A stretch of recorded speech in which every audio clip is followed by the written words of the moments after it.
Hello students, Chanakya प्रतियोगिता academy Moradabad से मैं आपके लिए लेकर आई हूँ सी टेट के प्रीवियस ईयर के पेडागोजी के कुछ इम्पोर्टेंट क्वेश्चंस। तो स्टूडेंट्स, आज का वीडियो स्टार्ट करते हैं। फर्स्ट क्वेश्चन, पहला क्वेश्चन है स्टूडेंट्स, सुरभि, लड़की का नाम है सुरभि, किसी भी ऐसे शब्द विशेष को बोलने में कठिनाई अनुभव करती है जिसमें दो से अधिक बार ता की आवृत्ति हुई हो। आप उससे या उससे क्या क्या कहेंगे, क्या कर सकते हैं? बोलते समय इस और ध्यान देने के लिए कहेंगी, या ऐसे शब्दों को बार बार उससे सुनने के लिए कहेंगी, या ता वाले शब्दों का बार बार उच्चारण कराएंगी, या ऐसे शब्दों का विकल्प ढूंढकर उसे देंगी। तो इसमें जो बेस्ट आंसर है स्टूडेंट्स, वो है हमारा, देखिए सी ऑप्शन देखते हैं दोबारा से कि क्या करेंगे। ता वर्ण को बोलने में उससे कठिनाई हो रही है, बार बार वो आवृत्ति नहीं कर पा रही, तो उसके लिए हमें क्या करना है, जो ता वाले शब्द हैं उनका हम बार बार उससे उच्चारण करवाएंगे। जब उच्चारण करवाएंगे तो वो बोलने में इजी उसको फील होगा और वो ये वाले वर्ण को बोल लेगी। नेक्स्ट क्वेश्चन पे बढ़ते हैं स्टूडेंट। आगमन विधि का अधिकांश प्रयोग किया जाता है।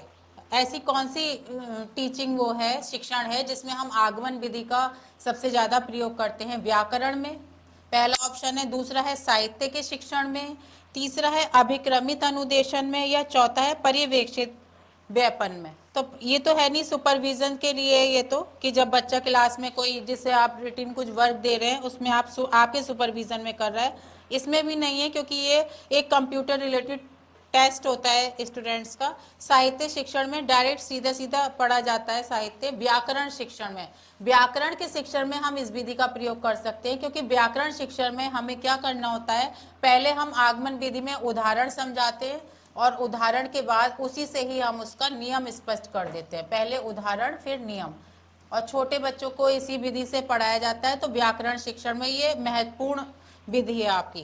पहला ऑप्शन करेक्ट आंसर है स्टूडेंट। अगला क्वेश्चन है, व्याख्यान विधि में केंद्र बिंदु होता है। व्याख्यान विधि का मतलब होता है जब टीचर स्पेशली स्टूडेंट्स को समझाता है, व्याख्या देता है। जैसे कोई प्रकरण उसने स्टैंजा पढ़ा और स्टैंजा को डिटेल में समझाना, वो व्याख्यान है। तो जब व्याख्यान करता है तो केंद्र बिंदु कौन होता है? पाठ योजना, या अध्यापक, या छात्र, या श्यामपट्ट। तो श्यामपट्ट इसकी कोई ज्यादा वैल्यू नहीं होती क्योंकि व्याख्यान वो मुंह से बोल के ही देना है उसको। छात्र भी नहीं होते क्योंकि छात्र इसमें निष्क्रिय हो जाते हैं। निष्क्रिय का मतलब है छात्र श्रोता की तरह से सुनते रहते हैं व्याख्यान विधि में। पाठ योजना भी नहीं, ये तो चूंकि बन चुकी होती है, इसी के आधार पर उसको व्याख्यान करना होता है। तो इसमें बी ऑप्शन करेक्ट आंसर है, अध्यापक। कौन केंद्र बिंदु होता है? अध्यापक। अगला है आपका, वर्तमान परीक्षा प्रणाली में दोष है। जो इस समय की हमारी परीक्षा प्रणाली है उसमें क्या दोष है? यह विद्यार्थी द्वारा अर्जित योग्यता का सही मूल्यांकन नहीं करती है। सेकंड है, इसमें संपूर्ण पाठ्यक्रम के अध्ययन की आवश्यकता नहीं रहती है। तो ये भी सही है, ये भी बात सही है, सही मूल्यांकन नहीं होता, अध्ययन की आवश्यकता नहीं रहती, ये भी सही है। इसमें अंकन का कोई सुनिश्चित मापदंड नहीं है, ये भी करेक्ट है। तो चौथा ऑप्शन उन्होंने कहा है इनमें से सभी। तो ये सारे आंसर सही हैं स्टूडेंट। फोर्थ आंसर पे हमें टिक लगाना है, फोर्थ। नेक्स्ट क्वेश्चन है आपका, हिंदी शिक्षण में उपलब्धि की जांच की जाती है। उपलब्धि परीक्षण होते हैं, उनकी जांच हम कैसे करते हैं? बुद्धि परीक्षण से करते हैं, या निबंधात्मक प्रश्नों से तो कर ही नहीं सकते, या प्रोजेक्टिव परीक्षण से प्रोजेक्ट को ही देकर, या उपलब्धि परीक्षण। तो उपलब्धि शिक्षण जो ये उपलब्धि की जो जांच है ये उपलब्धि परीक्षण के द्वारा ही आपकी पूरी हो जाती है। फोर्थ ऑप्शन इसका करेक्ट आंसर है।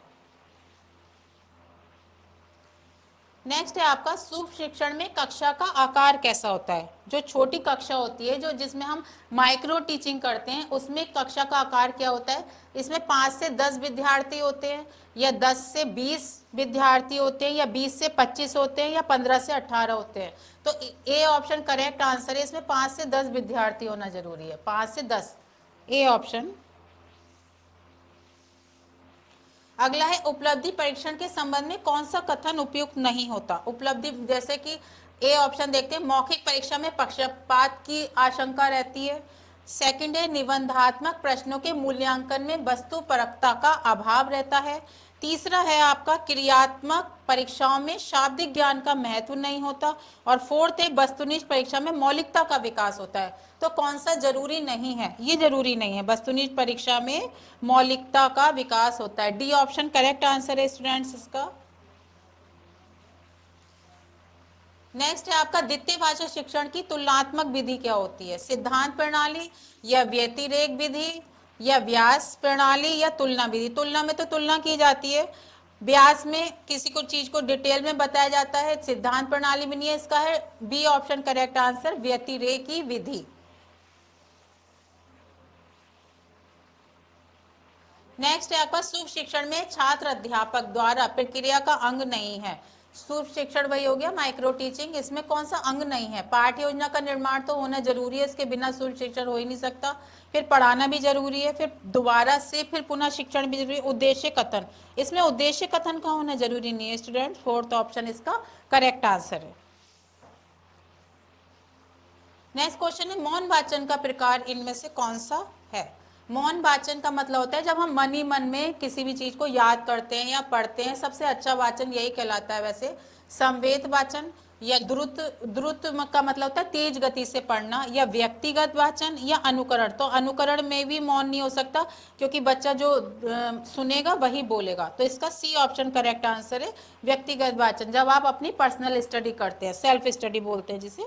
C option.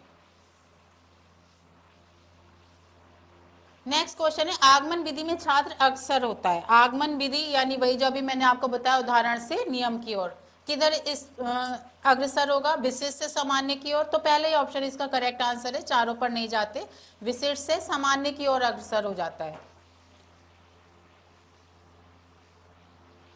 नेक्स्ट है किस का संबंध बोलने के कौशल के विकास से नहीं है? शुद्ध उच्चारण, देखिए बोलने के कौशल से रिलेटेड है। सास्वर वाचन भी, इसमें भी आपको बोलना ही है। कविता पाठ, इसमें भी बोलना है। कितना इजी क्वेश्चन है और कितना इजी इसका आंसर हो जाएगा। प्रतिलिपि कहते हैं फोटोस्टेट, इसका तो इससे कोई मतलब ही नहीं है। ये तीनों ही वाचन से रिलेटेड है, ये वाचन से नहीं है, तो यही हमारा आंसर हो गया। अगला है निम्नलिखित में से कौन सा कथन प्राथमिक स्तर पर, प्राथमिक स्तर की बात कर रहा है स्टूडेंट, भाषा सीखने की एक महत्वपूर्ण उद्देश्य की ओर संकेत करता है? देखिए इसमें चारों ऑप्शन पे जाते हैं, भाषण, वाद विवाद और कविता पाठ में भाग लेना। भाषा सीखने के लिए तो ये भी जरूरी है वैसे, भाषा को अपने परिवेश एवं अनुभव को समझने का माध्यम बनाना, गणित के पाठ्यक्रम के अनुरूप हिंदी में संख्याएं जानना, और चौथा है संज्ञा, सर्वनाम, विशेषण और वचन की शुद्ध पहचान करना। इसमें ये चारों आपको सही लग रहे होंगे, ऐसा होता ही है सीटेट में कि चारों ऑप्शन कभी कभी हमें सही लगते हैं, तो हमें लेकिन फिर भी उन चारों में से भी बेस्ट ढूंढना होता है जो इस क्वेश्चन से बिल्कुल रिलेट संबंध रख रहा हो। तो देखिए बी ऑप्शन पे जाते हैं, भाषा को अपने परिवेश, जो उसका वातावरण है, और अनुभव को समझने का माध्यम बनाना, यही आपके भाषा सीखने का एक महत्वपूर्ण उद्देश्य होता है। तो बी ऑप्शन एकदम करेक्ट आंसर नजर आ रहा है स्टूडेंट। नेक्स्ट है आपका भाषाई कौशल के संबंध में कौन सा कथन सही है? यहाँ पे सही पूछ रहा है, कौन सा सही है? सभी भाषाई कौशल पाठ्य पुस्तक से विकसित होते हैं, वो तो होते हैं। कोई भी भाषाई कौशल अंतः संबंधित नहीं है, ये गलत है। सभी भाषाई कौशल अंतः संबंधित हैं, या सभी भाषाई कौशल स्वयं ही विकसित होते हैं, तो ये अंतः संबंधित है, स्वयं से विकसित नहीं। सभी भाषाई कौशल का कथन कौन सा सही पूछ रहा है, तो ये सभी भाषाई कौशल अंदर से रिलेटेड होते हैं, अंतः संबंधित है, अंतः प्रक्रिया होती है इनकी। 16 है आपका प्राथमिक स्तर की पाठ्य पुस्तकों में कार्टून, भाषण, विज्ञापन आदि बच्चों की भाषा क्षमता विकास में क्या होते हैं? सहायक होते हैं, या अनुपयोगी होते हैं, या निरर्थक, निरर्थक का मतलब तो है बेकार होते हैं, या बाधक होते हैं? तो देखिए सहायक होते हैं, सहायक ही होंगे। कार्टून जो है ये भी सहायता करते हैं बच्चे को भाषण शिक्षण में, विज्ञान विज्ञापन भी और भाषण भी। तो भाषा क्षमता के विकास में इन सब सहायक है। ए ऑप्शन करेक्ट आंसर है। नेक्स्ट है भाषा शून्य में विकसित नहीं होती।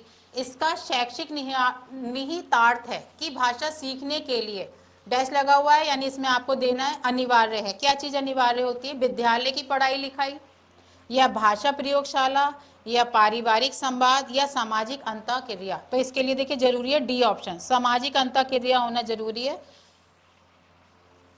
आपस में विचारों का आदान प्रदान, तो डी ऑप्शन। नेक्स्ट क्वेश्चन है, एकेडमिक सत्र शुरू होने के 2 महीने के बाद तक भी कक्षा 4 के विद्यार्थियों को भाषा की पाठ्य पुस्तकों में उपलब्ध नहीं करवाई जा सकी। मतलब उन्हें काफी समय हो गया, 2 महीने हो गए पढ़ते हुए, लेकिन जब उन्हें पुस्तकें उपलब्ध नहीं कराई जा सकी, ऐसी स्थिति में शिक्षक क्या करेगा? श्रवण एवं वाचन कौशल का अभ्यास करवाते रहेंगे उन्हें, सुनाने और बोलने के कौशल का, या विद्यार्थियों को पाठ्य पुस्तक अपने आप खरीदने के लिए कहेंगे कि भाई अभी तो 2 महीने हो गए, आपको बुक मिली नहीं है, आप जो है बाहर से बुक खरीद लीजिए। या तीसरा है, भाषाई क्षमताओं के विकास के लिए अन्य विषयों की पाठ्य पुस्तकों का प्रयोग करने लगेंगे। पाठ्य पुस्तकें उपलब्ध होने तक पठन लेखन की प्रक्रिया आरंभ ना करवाएं, उनको पढ़ने और लिखने की प्रक्रिया ही आरंभ नहीं करानी है। और चौथा ऑप्शन कह रहा है, भाषाई क्षमताओं के विकास के लिए अन्य विषय की पाठ्य पुस्तकों का प्रयोग करेंगे। तो देखिए डी ऑप्शन करेक्ट आंसर इसका लग रहा है स्टूडेंट, क्योंकि ये तीनों नहीं लग रहे हैं, डी पे हमें टिक लगाना पड़ेगा, भाषाई क्षमताओं के विकास के लिए। भाषा की क्षमता का हमें विकास करना है, जब तक बुक हमारे पास अपनी उपलब्ध नहीं हो रही, अन्य विषय की जो पाठ्य पुस्तक है उनका हम प्रयोग कर सकते हैं। नेक्स्ट क्वेश्चन है स्टूडेंट, बहुभाषिकता हमारी पहचान भी है और हमारी, ये फिलअप्स है, इनमें से हमें भरना है और 2 ये ऑप्शन चूज करने की, पहले में इधर क्या आएगा और इधर क्या आएगा। तो हमारी सभ्यता या संस्कृति, सभ्यता या साहित्य, संस्कृति या साहित्य, संस्कृति या चुनौतियां। तो पहला ऑप्शन लगा के देखते हैं, इसमें हमारी सभ्यता व संस्कृति का अभिन्न अंग भी है, तो ए ऑप्शन करेक्ट आंसर आ रहा है, सभ्यता व संस्कृति। लास्ट क्वेश्चन की ओर बढ़ते हैं स्टूडेंट्स। प्राथमिक स्तर पर एक अध्यापिका संज्ञा पढ़ाते समय पहले संज्ञा की परिभाषा बताती है, उसके बाद उससे संबंधित उदाहरण समझाती है।